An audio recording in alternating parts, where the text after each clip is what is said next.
Well, it might be a little Bonnie and Clyde time up in Nashville because, hey, it is NFL Draft Thursday. The elite picks going today.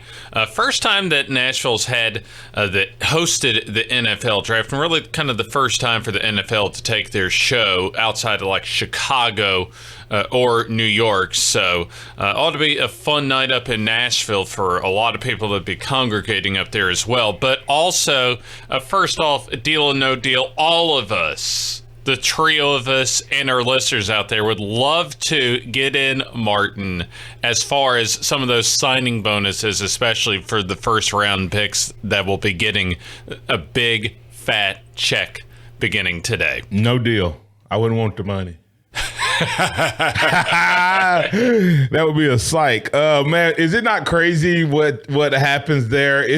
This is truly a life-changing moment for these young men, their families, and their futures.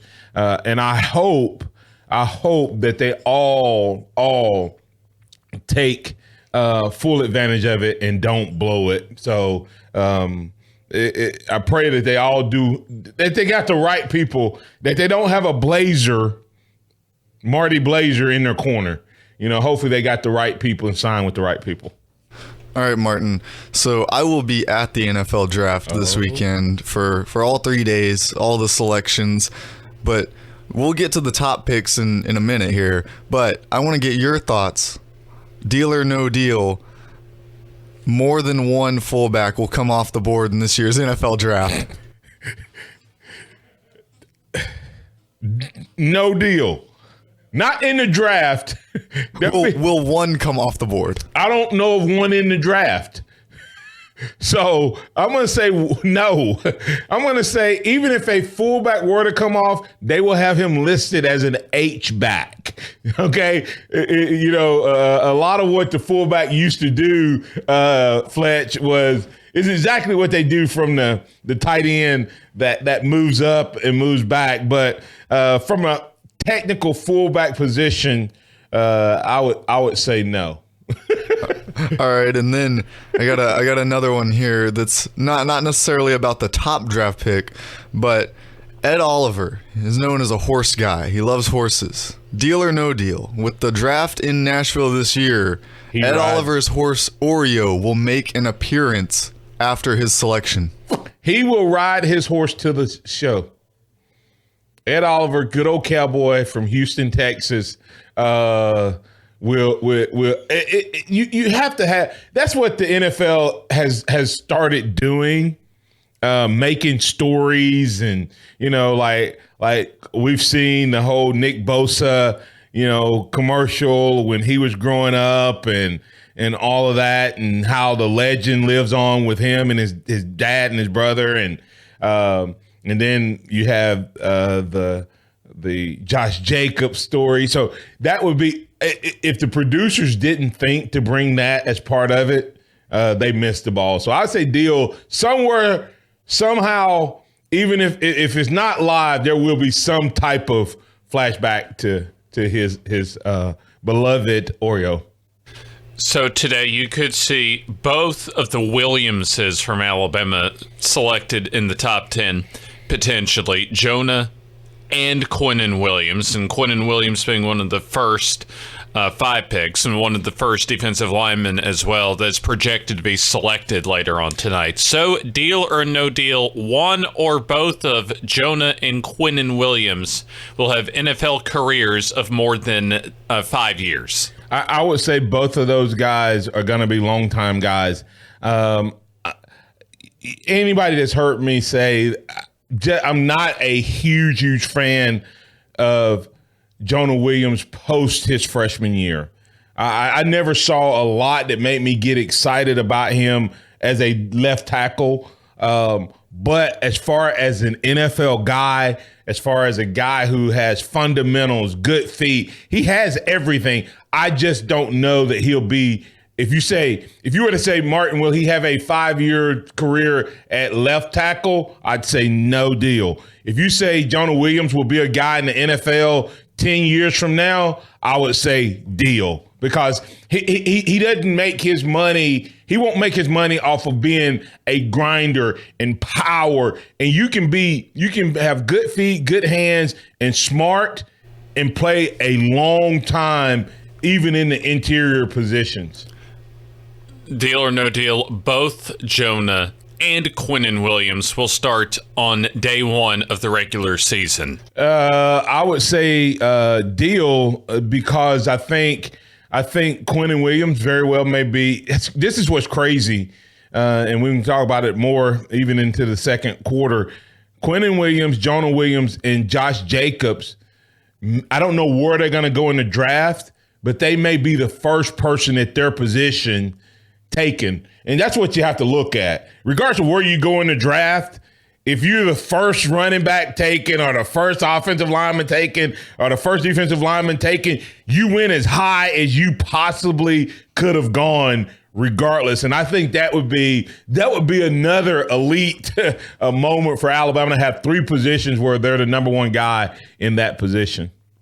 All right, since we're going on the Williams trail here, I'll stick with Jonah Williams. Deal or no deal, the best landing spot for him is the Green Bay Packers, where he's around a veteran O-line and a quarterback who can cover up his holes. If that's he needs to be, it's really based on where they're going to use him. I think teams are intrigued by him because he has the smarts and the athletic ability and all that to play any position.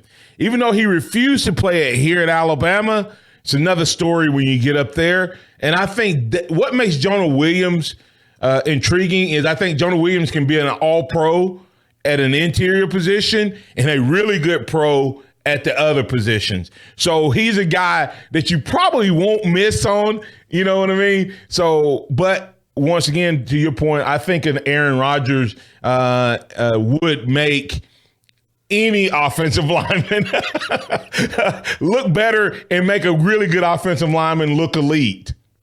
All right, and then we'll go up to the top of the draft boards here. Deal or no deal, the Cardinals have to take Kyler Murray after flirting with it for so long. God, I think it's stupid. I think, first of all, I think that whole Cardinal organization is quickly on their way to becoming maybe what Cleveland used to be. What you've seen with other franchises, you go out and you hire a new coach, you take a first-round quarterback, and then you fire the coach, and you pretty much fire the quarterback. Because even if you keep Rosen, I mean, how motivated is Rosen to stay there? So to me, you have mentally destroyed his ability to lead your team this year. So to a couple points we talked about off air, Fletch, you have to take, because now you've damaged the quarterback you have, who was already damaged goods because he thought he should have been drafted earlier last year. Now you're going to come in and take a guy who, I don't care what they tell you, I don't care what the NFL said, that boy is not 5'10". Okay, I don't know how he got a 5'10" measurement at Combine. I am 5'10", and I am about 3 inches taller than this kid. And so you have to take him, because to the point you said off air, Fletch, if you don't take him, every time Josh Rosen doesn't make a play or get sacked on a scramble, you're going to say, man, we could have had Murray, especially if somebody else gets him and he comes in and looks like Baker Mayfield, which I don't put him in that category with the other guys. And we can talk about that more as well if you want to. Speaking of quarterbacks, deal or no deal, Missouri's Drew Lock will have a more successful NFL career than Kyler Murray. If I was drafting a quarterback and I saw Drew Lock and Kyler Murray, it would even be close. I would take Drew Lock is a guy that from the time Drew Lock got stepped on the field as a freshman at Missouri, he didn't always have the weapons around him, but that guy can play quarterback. I didn't realize he was as big as he is either when he was playing at Missouri. But listen, unless a team is all in, and that's the key. If a team goes all in with Kyler Murray, then they may be able to make it. But I don't know what team out there has a receiver core and offensive core to do what Oklahoma did in that style of offense. And so to me, it's a risky pick, and I would take Drew Lock. All right, deal or no deal, Martin. The best quarterback in this draft will be selected in the 3rd round or later. Talking full career. Ooh, wow. The body of work. I'm gonna tell you a guy I like. I like Dwayne Haskins, and I don't think he'll be selected in the 3rd round. I think Dwayne Haskins is a Ben Roethlisberger type of player, and I think the kid. I mean, there's a lot of good quarterbacks. I think Daniel Jones from Duke is good. So I would say, I think there's going to be. I think these guys. Only one I'm concerned about in the NFL from a career standpoint, if they get with the right team, is Kyler Murray. Because I think Drew Lock and Dwayne Haskins and Daniel Jones, I think all 3 of those guys, which are all going to be probably taken off the board tonight, I think all 3 of those guys with the right team, Fletch, is going to be, going to be good quarterbacks in the NFL. Who you asked that question because you got somebody that's going in the 3rd round that you think is special? So my guy this year I'm really high on. I usually don't have somebody like this, especially at the quarterback position, but it's Gardner Minshew II. He's from Mississippi. He's out of Washington State by way of Eastern Carolina, by way of a community college. And this kid, he wins football games. And you look at his film up against Drew Lock, up against Daniel Jones. If you don't have names on those films, you're going to pick Gardner Minshew. But he's a guy who only played 1 year at an elite program, and he played with Mike Leach, who has a reputation of, building up the offense and making it look a little better than it is. So I think he's a guy who's going to go later in the draft, but I see him as having a floor of 10, 15 year backup and a ceiling of a Ryan Fitzpatrick player. And I think that's something like, if you have that range and there's no missing on him, I think that's there's a lot of value there. Whereas Will Grier, Daniel Jones, Drew Lock, a lot of people are saying, yes, they could be starting quarterbacks, but they could also be out of the league in 5 years. Yeah. And I like Gardner Minshew. I totally forgot about him. The only thing he has to overcome, and this is why he may be able to overcome it. And I tell you what, we'll just do deal no deal in a second, so we don't have to rush through it. After this Gardner Minshew come in, I think because he played somewhere else other than just in Leach's system, I think that's why he was so good in Leach's system. That makes sense.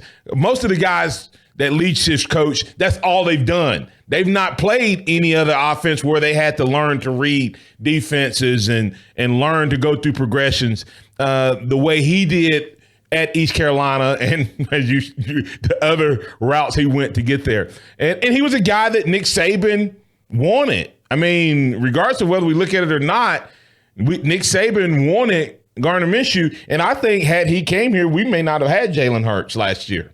Gardner Minshew may have been the backup. So, and that's just a thought that I just threw out there. All right, I'll toss it back over the glass to you guys. You guys can bring in Super Joe based on what the questions you guys have. Oh, absolutely. Hold on, Super Joe, for just a minute, because I do want to get a quickie deal or no deal in for you, Martin, as far as tonight and really the weekend. The biggest winner this weekend of the NFL draft weekend is the city of Nashville.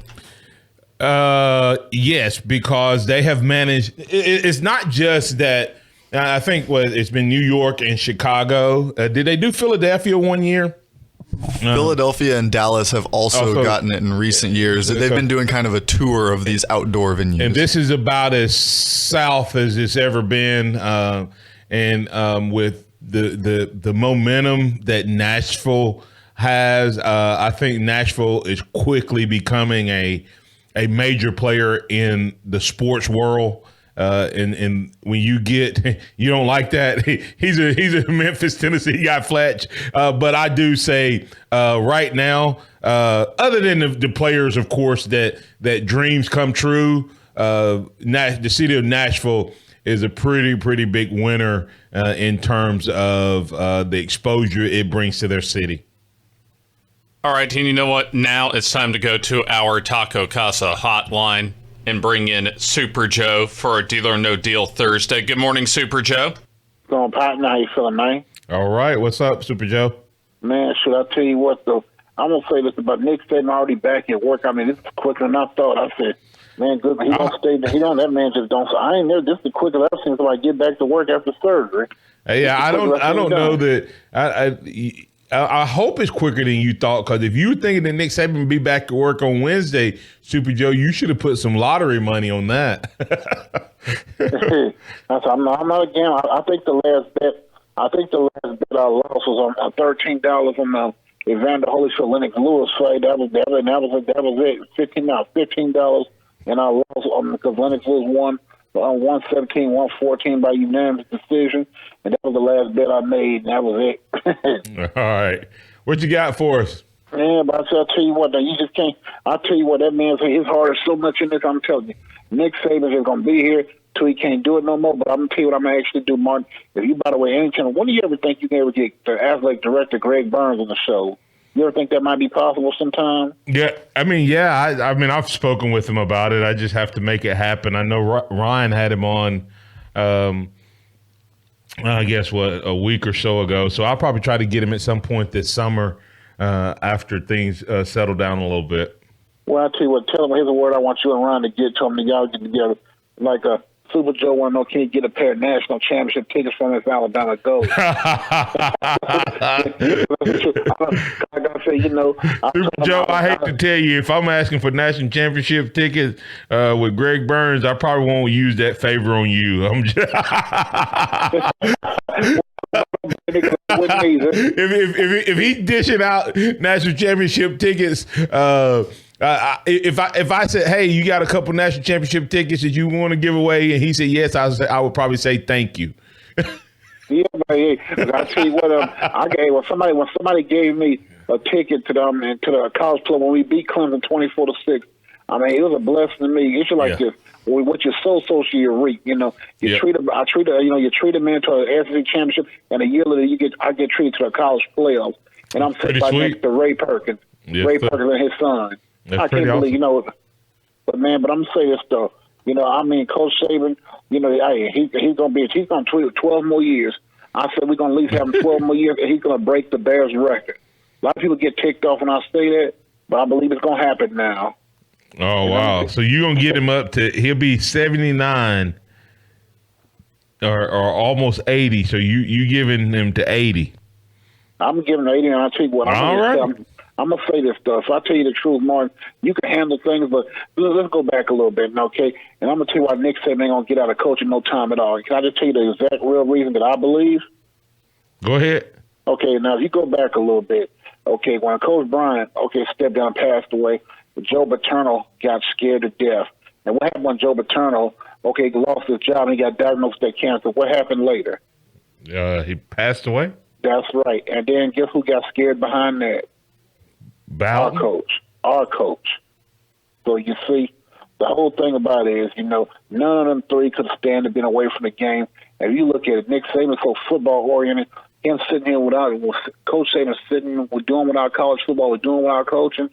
It'll run him. I'm just gonna keep it real. It will run that man into a casket. He's made the point clear at this point. He doesn't see himself being able to do anything other than football. So that sounds like definitely a good thing. All right, Super Joe, we need to get out of here so we can get to Hank South. Do what you gotta do, partner. Appreciate you, man. All right, man. All right. Hey, you guys got a quick deal, no deal before we get out of here? I know we were going to try to hit that real quick. I'll go ahead and give you just one more on Irv Smith Jr. I know you're high on him. Deal or no deal, he will follow in his father's footsteps in being a first-round tight end draft pick. That's my surprise first-round draft pick. I'm New England Patriots, Irv Smith, Hightower. That's what I'm telling you. They're going to look at Hightower. They're going to translate, say, man, here's a guy. He may not have as many measurables, but I'm telling you, he's durable. He has pedigree. He has legacy. And I think Irv Smith is the type of guy that fits New England. that fits New England. So I'm saying Irv Smith's going to sneak into the first round. And I'm saying with the Patriots. Of course, there's not a lot of offensive guys that's going to get drafted tonight based on – have you seen – I mean, it's like there's one wide receiver in the top 32 like when they list out the prospects, not where they're going to go, but in the top 32 ranked draft picks, one wide receiver, one running back.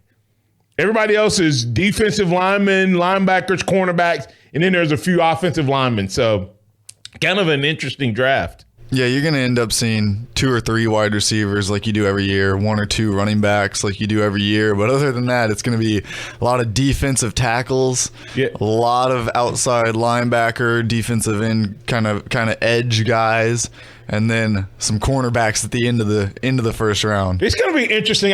Let's think about this in the fourth quarter. Let's think what player is going to kind of upset the apple cart. Like there's certain guys that's going to kind of be in that top 5 to 10. But if somebody what guy jumps up into that mix? Because that's all it takes is one guy being taken higher than expected. Or remember when the Chiefs jumped up and took Mahomes, all of a sudden the rest of the draft, everybody was like, huh? What? It was just crazy because no one saw that move coming and no one knew that the Chiefs wanted him that bad.